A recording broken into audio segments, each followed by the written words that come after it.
Olá e bem-vindos ao Internute, o outro lado da internet. Comigo, Peter. E comigo, Bruno. Peter, esse mês a gente tá falando aqui no Internute sobre saber de coisas que a gente não sabe. A pergunta desse mês é como saber o que eu não sei. E aí eu já quero puxar uma coisa que nós dois falamos nas nossas notas ali.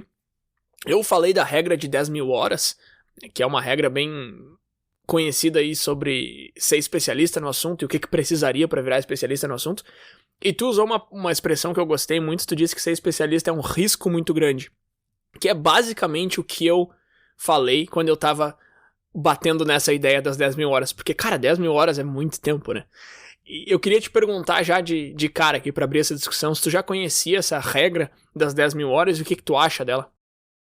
Eu já tinha ouvido falar, eu acho que a gente passou por ela naquele episódio de Prática Leva à Perfeição, ou algo assim. Uhum. Não sei se era esse exatamente, mas tem algumas outras ideias similares, assim, de repetir 2.000 vezes. Eu acho que será que vale o investimento? E aí é difícil dizer, porque depende do retorno que tu quer, assim.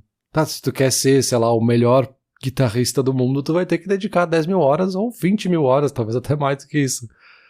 Não vai ser tocando um pouquinho de cada instrumento que tu vai ser o melhor guitarrista, sabe? Tu tem um objetivo totalmente diferente aqui. Só que ainda assim é um risco alto, né? Porque pode ser que daqui 20 anos não existam mais guitarras.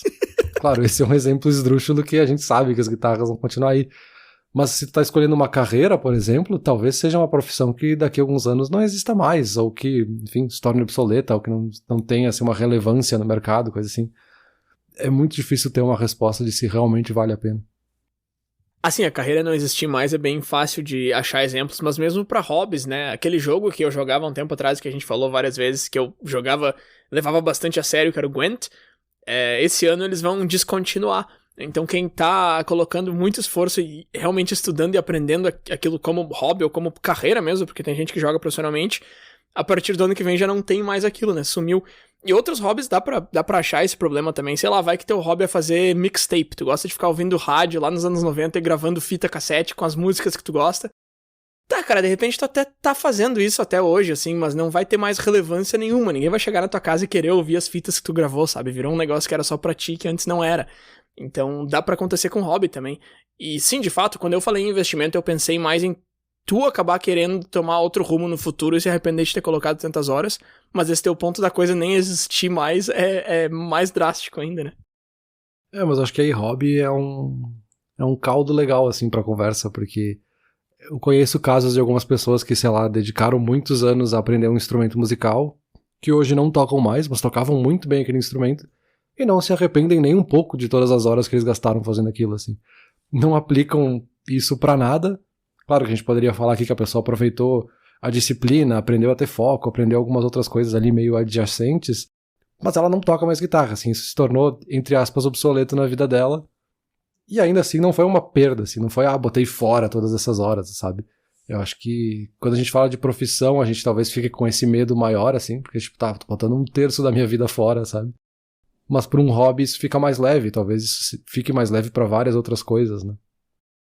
Mas por outro lado, a profissão é mais fácil ainda tu ver o retorno imediato, né? Porque tu tá literalmente recebendo dinheiro no final de cada mês que tu tá colocando ali. Então, tá, de repente, tu chegou numa fase da tua vida que tu gostaria de ter se especializado em alguma outra coisa ou gostaria de ter sido mais generalista, porque tu tá vendo que não tá surgindo oportunidade naquilo que tu sabe.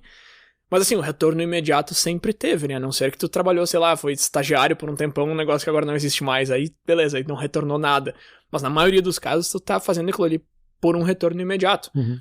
E aí a gente poderia falar até do outro lado também já, assim, que é o que tu abre o teu episódio, né, de falar que a pessoa sabe um pouco de tudo e não sabe muito de nada, assim, também é um risco grande. A pessoa, na prática, ela não sabe nada de nada, porque ela não tem nada aplicável, assim, não tem nenhum conhecimento com profundidade suficiente pra aplicar. Claro que no meu episódio eu fui aprofundando um pouco mais isso, que isso não é necessariamente algo ruim, mas acho que talvez aqui a questão é que a gente tá comparando coisas que são vistas como extremos, mas que não necessariamente são, né? Uma complementa a outra. No meu episódio eu falei bastante da ideia ali do generalista especialista, que mistura um pouco as coisas, assim, de tu conhecer várias áreas, mas uma tu se especializa mais, ou uma tu tem, uma ou duas, né? Tu tem mais profundidade nelas. Mas ainda tem uma questão de ponto de vista de quem olha pra ti no mercado, assim. Tu pode ao mesmo tempo ser generalista e se considerar um generalista, mas quem olha pra ti de fora te vê como um especialista, assim. Então, sei lá, tu trabalha numa agência de publicidade e os caras olham pra ti, não, o Bruno é um especialista em mídias, ele entende tudo de mídias, aí tu vai lá falar com o Bruno, não, eu sei genérico aqui, eu sei um pouco de cada uma, especialista em redes sociais, é esse cara aqui. Então, assim, tem um outro nível mais profundo sempre, né? Sempre tem o cara que é mais especializado. Eu acho que são conceitos que se misturam muito, no fim das contas, e que na pesquisa aparecem como antagônicos, mas eles não necessariamente são antagônicos. Cara, é muito interessante essa ideia de generalista e especialista, porque quando tu trouxe ela no teu episódio, eu fiquei, ó, o cara roubando aí, ó, ele quer jogar pros dois lados e aí vai ganhar de qualquer jeito. Mas faz todo o sentido do mundo, cara, porque assim, uma coisa que eu vejo com muita clareza é que no começo da minha carreira eu era super generalista e hoje em dia eu já não sei mais. Eu acho muito difícil dizer se eu sou generalista ou se eu sou especialista hoje em dia, e eu acho que é justamente porque eu sou um pouco disso aí que tu tá falando. E tem muita gente no meu time que olha pra mim e pensa, esse cara é especialista nesse processo aqui, e eu não me considero especialista nesse processo aqui, mas de repente eles me veem como o especialista, e de repente já é o suficiente, sabe, ser especialista pra eles, porque eu já sei o suficiente pra ser considerado especialista porque eu sou, mas mesmo que eu não me considere, e talvez eu não seja, entende o que eu tô dizendo? Porque é um negócio meio situacional também, né? Tem esse processo que eu não me considero especialista, mas pro nível que a gente precisa e que a nossa empresa precisa, o que eu sei já é o suficiente. Sim, é um mix das coisas, né? Tu não é nenhum nem outro na prática. Tu é um pouco especialista em algumas coisas e mais generalista em outras e, enfim, tu vai aplicando isso de várias formas diferentes. Tu até comenta ali em algum momento do teu episódio, acho que tá mais pro fim, dessa ideia de que é mais difícil para um generalista subir na carreira, assim, hierarquicamente, né?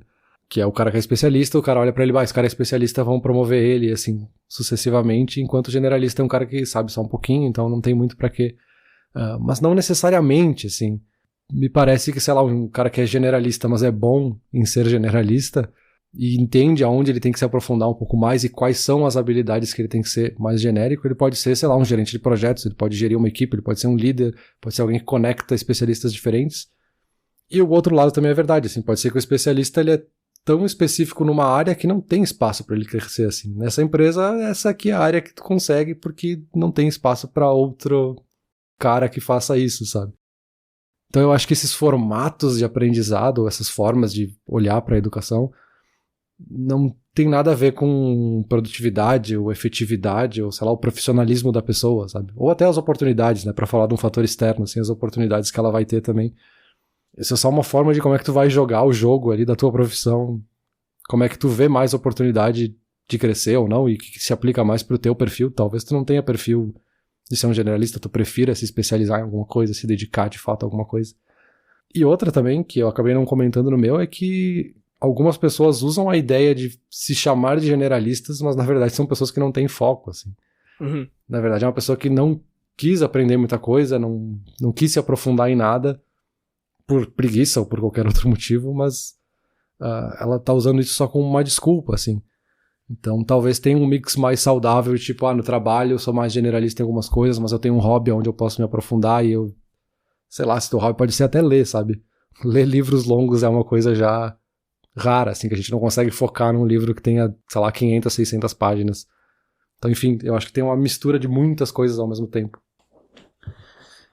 Tá, peraí, deixa eu voltar no que tu falou de subir na carreira ali. Eu vou concordar contigo e discordar do que eu mesmo falei. É que, não vou discordar do que eu mesmo falei, eu vou fazer um adendo aqui. É que assim, tem pessoas, pensando na minha empresa mesmo, que estão lá em cima e que eu admiro pra caramba, e que são generalistas ou que eram especialistas ou ainda são, e estão tendo que fazer um esforço de se tornar generalistas, porque normalmente se tu é um gerente, se tu é um diretor, tu vai ter que se obrigar a ser pelo menos um misto dos dois, ou generalista. Não tem como tu ser um cara super especializado gerindo uma equipe de 200 pessoas, a não ser que elas façam exatamente a mesma coisa que tu faz e tu só é um cara mais sênior. Pode acontecer, mas não é via de regra. Então assim, o que eu tava querendo dizer ali é que o cara que é especialista, ele tem mais facilidade de subir no campo dele, na indústria dele, no macro, assim, não na própria carreira, sabe? Então, aquele velho exemplo, e aí fica muito claro no esporte, né? Que a galera, sempre que tem Copa, vem alguém lá e fala, por que esse cara ganha 1 bilhão por ano só pra chutar uma bola? Não, ele não ganha 1 bilhão por ano só pra chutar uma bola. O que acontece é o seguinte, existem milhões de pessoas chutando uma bola, pra usar esse termo degradante aí, existem milhões de pessoas que jogam praticam algum esporte profissionalmente, que seja, ou pro hobby, só que vai ter um cara que vai estar lá no topo, e aí tem um cara logo abaixo dele, um cara logo abaixo dele, e assim sucessivamente. E de novo, no esporte é muito fácil de tu ver isso, e o que eu tava querendo dizer com o meu argumento é que quando tu faz de tudo um pouco, tu tem mais facilidade de entrar no negócio. Então, se tu luta judô, capoeira, joga futebol, joga basquete, tu vai ter mais facilidade de achar um grupo que joga alguma coisa que tu joga também, porque tu tá abrindo um leque enorme. Se tu joga só futebol, tu precisa de um grupo que jogue futebol. Claro, aí no Brasil é fácil, mas se fosse um outro esporte, futebol americano, já fica um pouco mais difícil de tu achar esse grupo pra ti. Só que quando tu tá se especializando naquilo, a tua chance de ser o melhor jogador de futebol americano na tua cidade, no teu estado, no teu país, aumenta. E aí, de novo, com esporte ou com arte é muito mais subjetivo, mas se a gente tá falando de música, enfim, dá pra ver um pouco isso. No esporte é um pouco mais fácil, mas em qualquer carreira isso é verdadeiro, assim. Porque se tu é um cara que se especializou naquilo e foi muito a fundo e tu é muito bom, talvez tu consiga o mesmo emprego que tu tem hoje, mas numa empresa maior, ou talvez tu vá conseguir subir naquele campo, naquela indústria, enquanto que se tu ficar no geral, tu vai precisar de um cargo, sei lá, de gerente, talvez alguma coisa assim, mas não é tão fácil de tu subir porque tu não tem tanta clareza no que tu tá fazendo e onde tu quer chegar. Então assim, de novo, eu concordo contigo que não quer dizer que o generalista é pior, fica mais pra baixo, o especialista mais em cima, mas era nesse ponto que eu queria chegar. Sim, com certeza. É que eu acho que no fim das contas depende mais da pessoa do que do método que ela optou pra subir na carreira, sabe? Se ela optou se especializar ou se ela optou ser mais geral nos assuntos.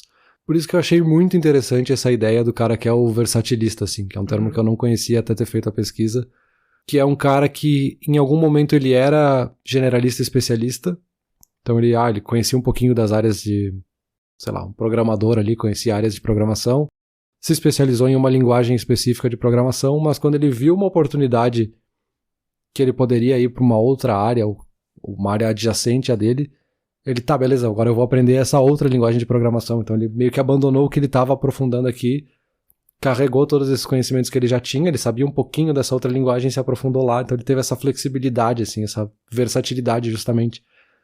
Me parece que no mundo atual, assim, onde, seguindo esse exemplo de programador, assim, pode trocar a linguagem de programação que a empresa usa amanhã, você tem que ter essa flexibilidade. Claro, tu pode ir para outra empresa e ser o melhor programador daquela linguagem possível, assim, então é o melhor dev que existe para aquela linguagem. Mas é uma outra forma, assim, não quer dizer que uma é melhor que a outra, talvez para ti essa oportunidade era melhor, para outra pessoa outra oportunidade era melhor, enfim. Porque aí com isso eu já faço um gancho até pra gente falar de fato da pergunta desse episódio, né, que é como saber o que eu não sei, porque me parece que acontece numa sequência, assim. Peguei algumas listas, assim, tem várias listas que dão dicas, assim, de como é que eu aprendo alguma coisa nova. E as etapas são aquelas básicas, assim, definir o que eu quero aprender, encontrar recursos, começar pequeno, blá blá blá. Então, quando a gente olha para esses formatos de aprendizagem, me parece que a gente, de certa forma, vai começar generalista, porque a gente não sabe o que a gente quer se aprofundar. A gente, aos poucos, vai evoluindo e sendo um generalista especialista, e ali, em algum momento, a gente vai tomar uma decisão, assim, eu quero ser um especialista, eu quero ser um versatilista. Então, parece que tem essas etapas pra gente começar a aprender o que eu não sei, sabe? Sim, uma coisa que a gente já falou aqui é que aquela primeira etapa de qualquer pesquisa de jogar uma pergunta aleatória no Google e ver aonde que ela vai te levar, nem procurando uma resposta, mas só pra ver que caminhos que ela vai abrir. Isso é uma coisa que eu achei muito interessante. Eu tava assistindo essa entrevista com um cara que é pesquisador, né? A profissão do cara é pesquisador. Tá nos links aqui do episódio, a entrevista. E uma das perguntas é, tua profissão não ficou obsoleta agora que existe o Google? Porque antes tu ia pra biblioteca, ligava pras pessoas, agora não precisa mais fazer isso. E ele deu uma resposta que eu achei muito interessante. Ele falou assim, cara, a pesquisa no Google é ótimo pra resposta definitiva. Pra qualquer coisa mais complexo, não vai te resolver uma pesquisa no Google. E é muito fato, né, cara? Se eu quero saber quem é que escreveu essa música ou quantos graus tá agora, uma pesquisa no Google é perfeita. Eu não preciso ir pra biblioteca, eu não preciso ligar pra ninguém. Mas se eu quero saber qualquer outra coisa um pouquinho mais específica, o Google vai me abrir uma porta ali. Eu tô usando o Google aqui, mas pode ser qualquer outro buscador, né, Peter? Vem chegando aí um pessoal com inteligência artificial aí agora, que daqui a pouco vai passar do Google, não sei. Por enquanto ainda não, mas quem sabe. Mas enfim, e uma coisa que eu fiquei pensando de exemplo, assim, um dos episódios que a gente mais pesquisou, eu acho, pelo menos eu, foi quando a gente falou sobre o sentido da vida lá atrás, porque a gente quis trazer vários filósofos e várias escolas de pensamento. E, cara, eu fiquei muito tempo pesquisando bastante sobre aquilo. E, assim, qualquer coisa que eu leia hoje em dia sobre aqueles filósofos, ou se eu leio alguma coisa escrita por eles, não qualquer coisa, mas muita coisa que eu leia, eu não sabia. Eu fico, cara, eu fiquei tanto tempo pesquisando aquilo, sabe? Como é que tem tanta coisa ainda que eu não sei? E isso é a beleza da pesquisa, né? Não tem como tu chegar no todo. E isso me leva a um desafio aqui que eu coloquei em palavras da seguinte maneira. É muito difícil tu saber o que tu não sabe, porque tu precisa ter uma motivação pra aprender tudo sobre aquilo, ao mesmo tempo que tu precisa ter consciência e aceitação de que não tem como. Então tu precisa entrar numa missão impossível, sabendo que tá entrando na missão impossível, de querer saber tudo, sabendo que não tem como. E isso serve pra qualquer assunto, né, cara? Porque, claro, filosofia, sentido da vida, é lógico que tu pode passar uma vida pensando sobre isso, mas mesmo que tu pegue alguma coisa que tem final, digamos assim, eu tava estudando agora recentemente a história do Canadá, porque eu tava fazendo a prova da cidadania. Mesmo que eu aprendesse toda a história do Canadá, entre aspas, se eu quisesse saber tudo mesmo, eu teria que aprender também toda a história da Inglaterra, e da França, e dos aborígenes, e dos Estados Unidos, e do México. E já tá na história do mundo inteiro, assim, em 2 toques, porque as coisas vão afetando umas às outras, né? E de novo, isso serve pra qualquer assunto, então não tem como chegar no final, mas tu tem que tentar chegar no final. Não, exato. Claro, aqui a gente tem que fazer um disclaimer, porque a gente basicamente tem um podcast pra isso, né? Pra gente buscar coisas que a gente não sabe e aprender um pouquinho sobre elas e poder compartilhar com os outros. Então é óbvio que a gente adora esse tipo de coisa, né? De pegar um assunto que a gente não conhece. Mas é que eu acho que é realmente muito legal, assim, pegar uma coisa que a gente não entende nada e como é que a gente aprende algo sobre isso e sintetiza de certa forma, né? Porque assim, tem uma lista aqui que é a que eu achei mais interessante, que resume as etapas que a gente passa para fazer uma pesquisa nova, assim, aprender uma coisa nova. Aqui era um pouquinho mais voltado para pesquisa acadêmica, mas eu acho que se aplica para qualquer coisa, que é definir qual é a questão que tu está tentando buscar, fazer uma pesquisa preliminar, fazer um outline, então esses resultados preliminares que tu teve, identificar as fontes que são confiáveis para esse tipo de pesquisa, juntar os dados, analisar, interpretar, chegar em conclusões e aí sim escrever a tua pesquisa nesse caso. Só que a grande questão é que a gente quer pular sempre direto para a etapa 5, assim. A gente quer direto já chegar e, quero juntar as informações, interpretar e chegar na conclusão. Não, tem várias outras etapas antes que tu nem sabe ainda o que tu quer pesquisar, tu não sabe exatamente qual que é o teu objetivo ainda, sabe? Então, tem essa coisa de joga lá e vê o que aparece, que é uma coisa que a gente faz muito, e eu acho que a gente não para racionalizar isso que a gente faz. E a gente até se comenta às vezes sobre isso, assim, eu larguei a pergunta lá porque eu não sabia nem por onde começar a pesquisa e caí num rabbit hole de 400 outras coisas e eu não sei mais pra onde ir, enfim. E essa eu acho que é a etapa mais legal da pesquisa, assim, a gente tende a querer pular ela porque a gente quer chegar direto na conclusão, assim, essa tendência humana de querer já a resposta pronta pra uma coisa que a gente não sabe nem a pergunta, como é que a gente vai saber a resposta direta, sabe? Mas é que tem perguntas com respostas prontas, né? Aí é que tá, assim, porque, eu concordo com tudo que tu falou agora, obviamente, e esse é o meu jeito de pesquisar também.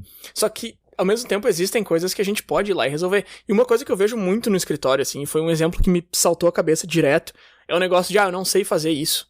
Então eu vou perguntar pra alguém que sabe. E aí, voltando pro generalista ali, o cara que dá pra saber um pouquinho de tudo, eu acho que as pessoas... Eu acho que dá pra ser um pouco mais, assim, dá pra trazer isso um pouco mais pra tua vida, sabe? O exemplo que eu tava falando que eu vejo muito no escritório é Excel. Cara, muita gente me vê como especialista do Excel, tá? Eu não sou especialista do Excel, Peter. O que eu faço com Excel? Há 2, 3 anos atrás eu não sabia absolutamente nada, e aí cada vez que eu precisava fazer alguma coisa eu colocava no Google. E como somar? Aí tinha lá, tem que fazer sum, abre parênteses, junta. Tá, legal, agora eu sei fazer isso. Como fazer... porcentagem, uns exemplos bem toscos, assim. Hoje em dia eu já sei fazer coisas um pouco mais avançadas, mas o processo foi sempre o mesmo. Eu ia lá e olhava. Então eu acho que tem um pouco disso, assim. Eu não sei fazer tal coisa, então eu vou perguntar pro cara que sabe, porque o Peter lá no podcast falou que são 8 etapas e, eu vou ir direto pra 8ª aqui e pedir pro cara fazer pra mim. E tipo, assim, se é um negócio...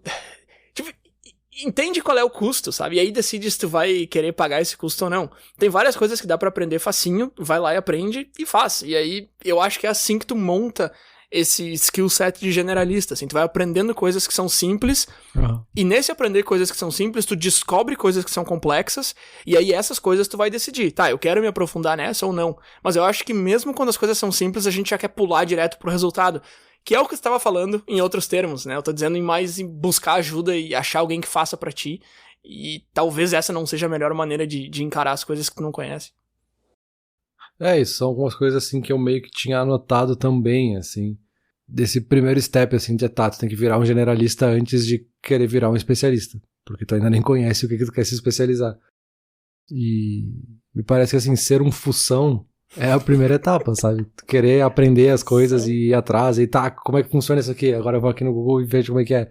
Ah, como é que é essa outra função? Vou clicar em todos os menus até achar o que tem mais ou menos o que eu imagino que possa fazer isso. Vai clicando, vai fuçando, sabe? Eu acho que isso é uma ótima forma de aprender, assim. Que até aquele autor que eu trouxe ali, o David Epstein, fala disso, assim, da gente estimular mais a exploração e não pensar nisso como uma perda de tempo. Uhum. Porque tu tá de fato ativando o teu cérebro e de fato buscando um resultado que vai ser teu. Isso me lembra de alguma outra pesquisa que a gente já fez, onde a gente falou dessa ideia de que se eu simplesmente for lá e pedir pro Bruno fazer essa função pra mim no Excel, o meu cérebro não vai aprender a função no Excel, ele vai aprender que eu posso pedir pro Bruno quando eu precisar fazer essa função no Excel. Então, tem que ser mais ativo, assim, se tu quer realmente aprender alguma coisa, né? Tu tem que, de fato, ir lá e se meter em coisas novas, tentar coisas diferentes. E aí tem que estar também de cabeça aberta no sentido de ver essas oportunidades, né? Porque eu tô ali aprendendo algumas coisas de Excel, pra seguir esse mesmo exemplo, mas aí surgiu um outro negócio aqui que, cara, talvez eu queira me aprofundar um pouco mais nesse tipo de coisa. E tem que se dar essa oportunidade também. De tipo, não, era só essa função aqui que eu queria saber, não quero saber o resto. Tá, mas se tu achou interessante, vai lá, sabe? Se aprofunda um pouco, talvez seja legal. Assim. Tenha projetos paralelos, sabe? Eu acho que isso é importante pra te ser um generalista que tenha essa oportunidade de virar um especialista em algum momento. Senão tu vai ficar sempre preso nesse nível mais raso, né? Cara, sim, por favor, meu. A maioria das coisas que eu aprendi em Excel foi fazendo tabela pra videogame e criptomoeda em casa aqui, sabe? A propósito, disclaimer, eu não invisto em criptomoeda, mas eu me aventurei um pouco no começo, justamente por causa disso que tu tá falando agora. Eu não quero perguntar pra um amigo meu o que ele acha. Eu quero entrar lá. Claro, começa, não tem problema tu perguntar, pedir conselho, pedir ajuda. A gente tá falando aqui como se a gente fosse os eremitas solitários, não é isso. Mas assim, vai atrás também, né? O termo função eu achei muito engraçado, mas ele é muito bom, assim. Porque sim, cara, eu vi lá, pô, como é que o cara fez aquilo ali no Excel, meu? Uma tabela lá longe, agora essa aqui tá fazendo um negócio baseado naquela lá. Como é que pode? Vai lá e pergunta pro Google como usar tal função baseada em outra tabela, e ele vai te dizer, sabe? E de novo, a gente tá abusando do exemplo de Excel aqui, mas isso serve pra muita coisa, né? Coisas ridículas, assim. Eu não sei como é que fecha a porta, como é que tranca a porta do meu escritório, mas eu sei o cara que tem a chave e ele sabe trancar. Não, meu, vai lá e pergunta pro cara como é que tranca a porta do escritório, meu. Não é, sabe? É umas coisas assim que eu tô falando como se fosse um exemplo ridículo, mas eu vejo muitas vezes muita gente pedindo pra alguém resolver. Por que ele tá pedindo pra resolver? Porque aquele cara ali já sabe. Tá, meu, mas tu pode saber também. E eu quero ligar isso numa coisa que tu falou lá no começo, assim. A gente tá vendo aquelas pessoas como especialistas naquilo, mas na verdade elas são generalistas e aquele conhecimento que elas têm é raso. E tu pode ter também tranquilamente como um generalista, assim como aquela pessoa é. E eu não tinha pensado nisso, Peter, mas é muito interessante isso que tu falou, da gente ver a pessoa como especialista, sendo que ela nem se vê como especialista, só porque ela sabe um pouco mais que a gente, mas a gente pode tranquilamente aprender a fazer aquilo que ela sabe também. É, que também a gente... Aí tem duas coisas, né, que eu fiquei pensando. Uma é que quando a gente fala de aprender uma coisa nova, a gente vai direto pensar, não, eu preciso buscar um texto que fale sobre isso, ou preciso buscar um vídeo que fale sobre isso, que não é o caso, assim, conversar com outras pessoas também é uma forma de pesquisa, sabe? Sim, sim. Chegar lá e perguntar pro cara, como é que tranca essa porta aí, só pra eu saber na próxima vez. Isso é uma forma de pesquisar, assim, não é só abrir o Google e pegar um Google Scholar ali, ler artigos acadêmicos. Qualquer coisa que tu aprenda e busca em algum lugar é uma forma de pesquisa, sabe? Então... Tem um certo medo de aprender, assim, sabe? A gente cria uma coisa gigante, assim, como se a gente estivesse lutando com um colosso, que em vários casos me parece que é mais fácil tu aprender do que ficar dependendo de outras coisas, sabe? Sim. Tipo ali, não, toda vez que eu preciso trancar a porta, eu preciso chamar alguém, eu preciso encontrar alguém que possa fechar essa porta pra mim. Cara, é muito mais simples tu aprender a primeira vez, sabe? E ensina o teu cérebro que aprender é o melhor caminho, depois... tu sempre vai ver isso e vai ser uma coisa automática, tipo, da próxima vez, tipo, cara, como é que faz isso aí? Que daí eu vou fazer também. Então, assim, tem um pouco de estimular a curiosidade, assim, né, e aí entra muitas questões sociais aí também, de Sim. quanto a gente estimula as crianças a serem curiosas, ou quanto a gente não corta toda vez que elas perguntam por quê pra alguma coisa. Mas é um pouco isso, assim, da gente se forçar a ser curioso, assim, de tu ver um negócio que tu acha curioso, cara, pergunta ali. Enfim, tem vários exemplos, assim, de coisas, e todo mundo tem exemplos, assim, na vida, de que viu alguma coisa que achou interessante, perguntou pra pessoa achando que não fosse nada demais, e a pessoa ficou horas falando como se fosse um cara, fez a pergunta exata que a pessoa queria ouvir, assim. Sim, isso é muito engraçado, porque a gente tem um pouco dessa vergonha, assim, né, de mostrar que a gente não sabe alguma coisa. Pô, trabalho nesse escritório há 1 ano, como é que eu vou confessar que eu não sei trancar a porta? Meu, vai ali, pergunta pro cara e ele vai ficar felizão. Tipo, a maioria das pessoas gosta de mostrar coisas que elas sabem. Elas se sentem importantes, elas se sentem especialistas no assunto, pra usar o termo que a gente tá falando. E elas vão te mostrar aquilo com gosto, na maioria dos casos, na maioria das pessoas. Mas a gente tem essa dificuldade, assim. Inclusive, uma frase que eu escrevi em alguns dos meus journals aí de alguns anos atrás, e que eu gosto muito dessa frase, eu já não lembro mais de quem que ela é, mas a frase é: se aproxime de situações como quem tem algo pra aprender, não como quem tem algo pra provar. E eu acho muito legal essa frase, e ela é bem difícil, assim, em alguns momentos. Cara, se tu é um gerente, tá na frente do teu time, vai ser muito difícil de se aproximar de uma situação como quem tem algo a aprender. Tu quer mostrar que tu já sabe aquilo ali. E beleza, talvez faça parte do teu trabalho tu saber várias coisas, e talvez essa seja a posição correta pra várias situações, mas não pra todas. Todo mundo tem coisa pra aprender, e a gente se dá o direito de aprender é não só bom, como necessário. Isso que tu falou é legal, assim, ter curiosidade. Eu acho que curioso a gente é, só que a gente dá uma censurada na nossa própria curiosidade. Exato, assim, a gente tem que ser curioso e ter consciência das nossas falhas, assim, ter consciência de que ser ignorante não é necessariamente ruim, assim. Querer ser ignorante é que é ruim, assim. Permanecer ignorante é que é ruim. Mas tu perceber que, tipo, cara, eu não sei nada sobre trancar portas, então eu não quero continuar não sabendo trancar portas. Eu vou perguntar como é que faz e eu vou aprender, sabe? Esse é um exemplo, assim, esdrúxulo, mas a gente faz isso o tempo inteiro, assim, porque a gente tem ou vergonha, ou receio, ou a gente não pode mostrar que não sabe, N motivos, assim. Mas a gente tendo consciência que a gente não sabe, que a gente quer aprender, cara, talvez tu não vai ter coragem de perguntar ali pro cara que como é que tranca a porta. Mas talvez da próxima fica prestando atenção como é que ele faz, ou pergunta pra outra pessoa, ou procure em algum outro lugar como é que faça isso, assim. Tu tem outras formas também, se tu tem alguma questão ali específica que tu não queira demonstrar na hora, sabe? O pessoal que tá estranhando o exemplo de trancar a porta, e a porta do meu escritório é uma porta dupla com 3 trancas diferentes, cada uma age completamente diferente da outra, e ela tem uma barra de pânico daquelas que ela tá sempre aberta, então, porque ela... Então, assim, é complexo, cara, é complexo, mas eu aprendi, hein, eu aprendi a trancar e destrancar a porta logo no começo, e eu já ensinei várias pessoas, e algumas aprendem de primeira e outras precisam de um reforço depois. Não tem problema nenhum, eu não me importo de mostrar como é que tranca a porta. Eu prefiro que vocês perguntem-me como trancar a porta do escritório. O cara tem que ser expert em trancar a porta. Caso tenha alguém do meu time ouvindo o episódio, me perguntem como trancar a porta, eu prefiro, não deixem aberto. Não, é óbvio que esse exemplo parece um pouco engraçado, ainda mais em áudio, né, sem saber como é que é a tal da porta, mas eu acho que é um exemplo interessante, assim, porque a gente já bateu várias vezes nessa tecla, assim, da gente desmistificar a nossa dúvida antes de pesquisar ela, sabe? Porque a gente tá olhando por um objeto, nesse caso, e poderia ser uma pergunta, poderia ser uma dúvida, qualquer outra coisa, assim, que a gente desconhece totalmente.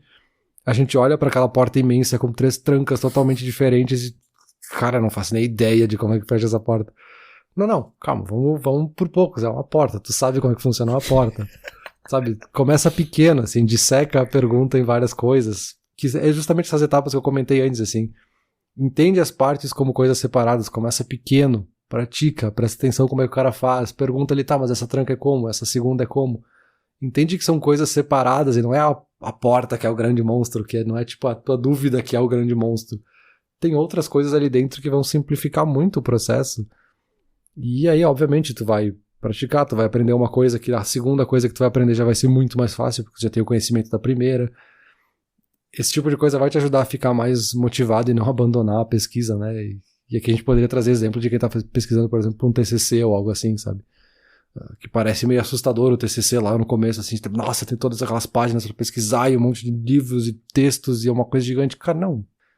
Vai do começo, assim. Pega o objetivo da tua pergunta, vai pra primeira página e começa ali, começa pequeno, sabe? Com o tempo tu vai ver que tu já fez tudo, assim.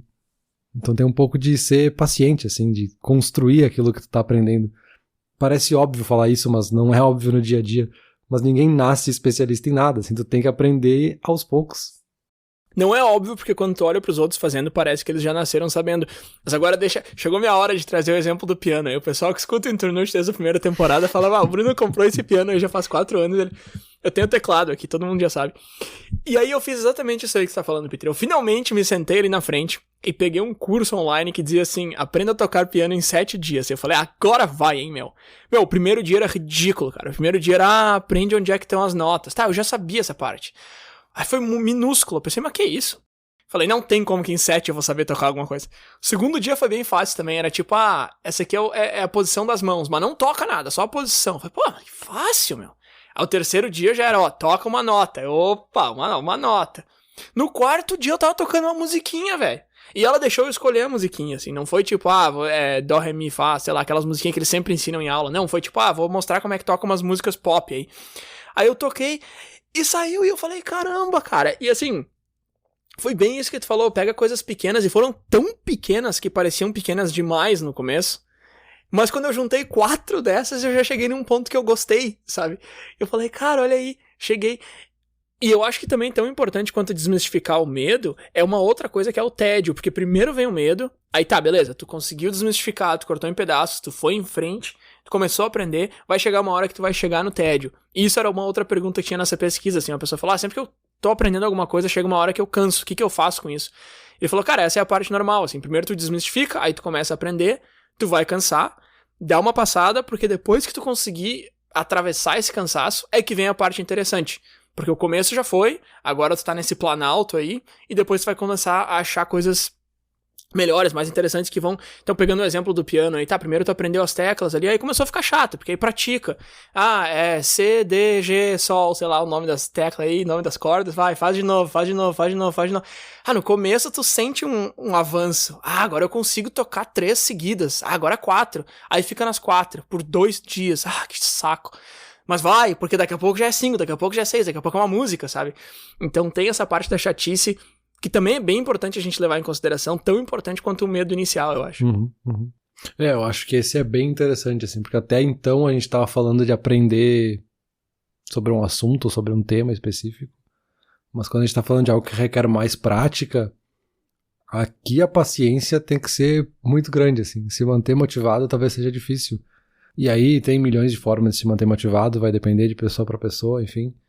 Esse exemplo do piano ou do teclado, enfim, é muito bom.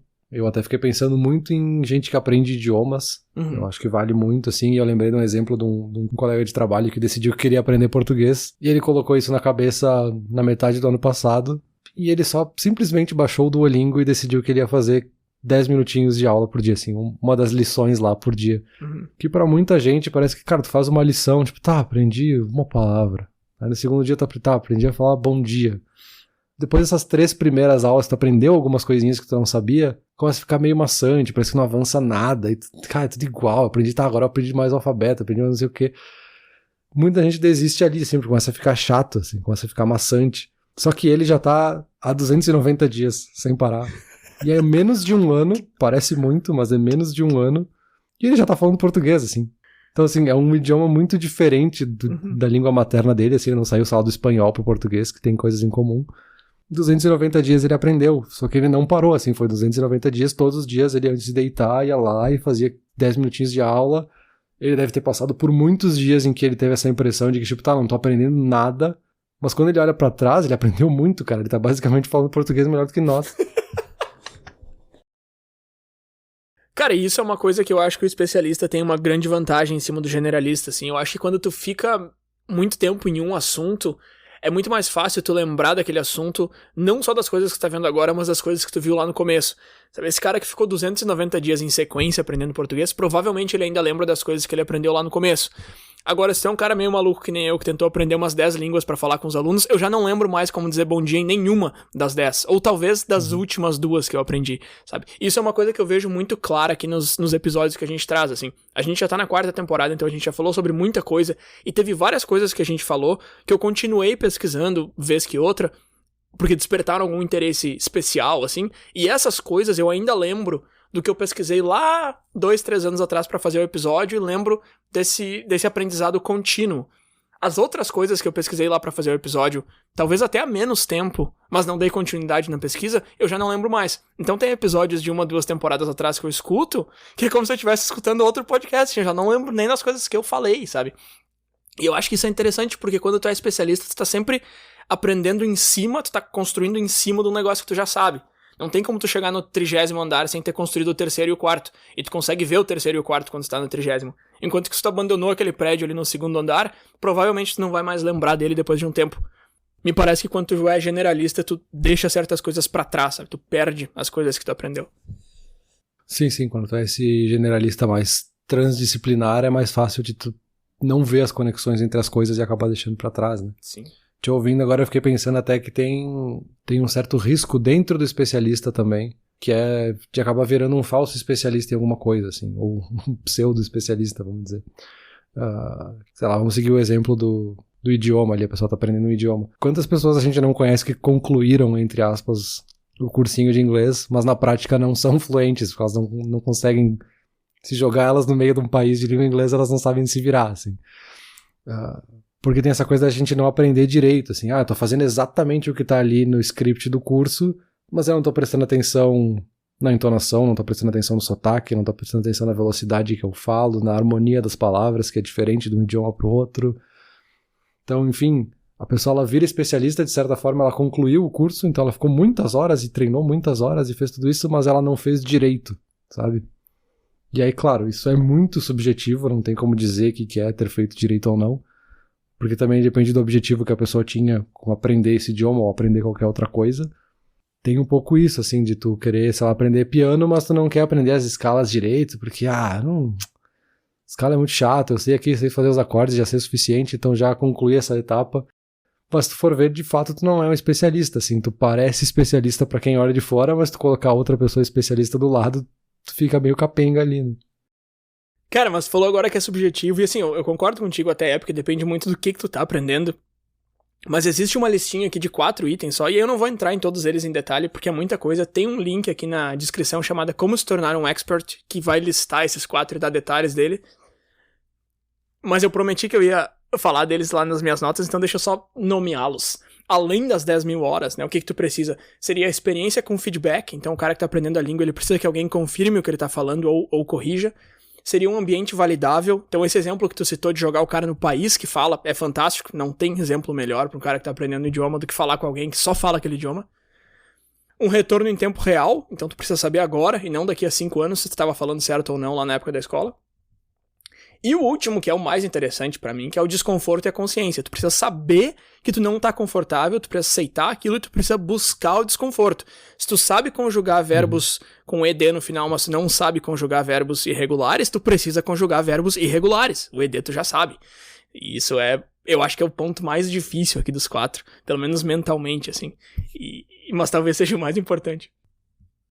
Não, perfeito. Acho que no momento agora que a gente tá se encaminhando já pras conclusões, tu falou uma palavra-chave ali que é o desconforto, assim, acho que é isso, assim, é desmistificar o desconforto e abraçar ele, assim, descobrir por que tu tá desconfortável, que talvez seja o ponto de partida pra te aprender algo novo, assim. Eu tô desconfortável com algum assunto, com alguma coisa, com algo, então vou aprender mais sobre isso porque isso vai acabar com o desconforto, sabe? Me parece que ignorar ele vai só colocar ele de lado, assim, esse desconforto vai continuar existindo de alguma forma. Por exemplo, eu tô desconfortável porque meu pulso criou uma bola aqui por causa da posição da minha mão tocando o teclado e agora eu tô dando uma pausa. Mas pelo menos eu sei por que eu tô desconfortável e eu fiz um plano pra lidar com esse desconforto. Mas, Peter, vamos pra conclusão?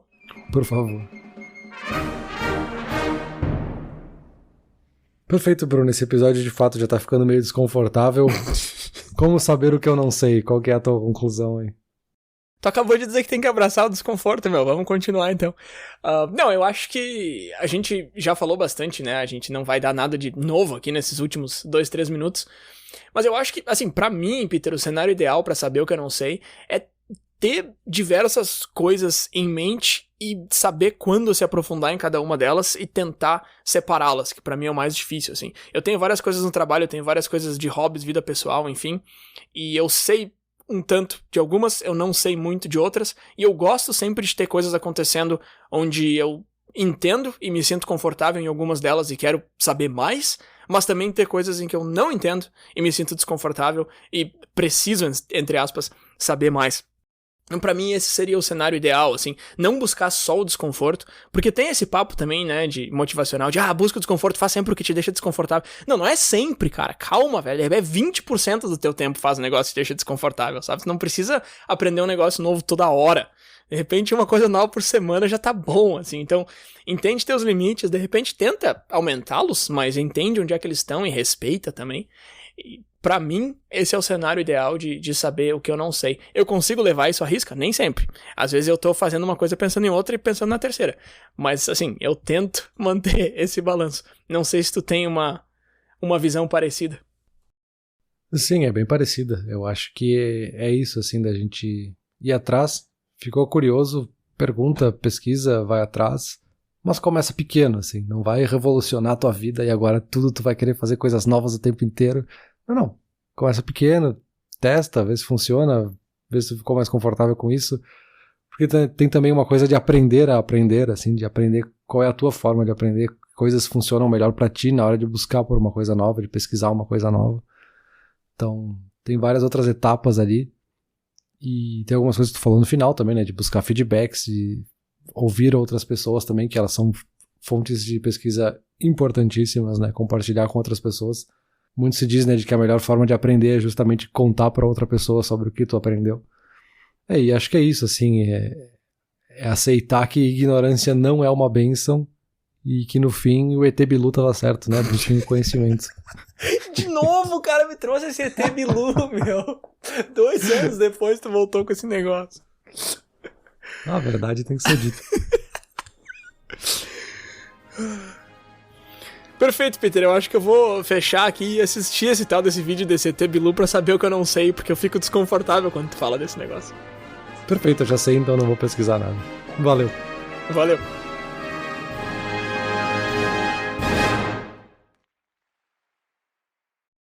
Olá, ouvinte. Se você gosta do Inturnute, não deixe de compartilhar nas redes sociais e de seguir no Spotify ou no seu aplicativo de podcasts favorito. E se você quiser compartilhar a sua resposta para a pergunta da semana, é só enviar uma mensagem. Muito obrigado, e até o próximo episódio.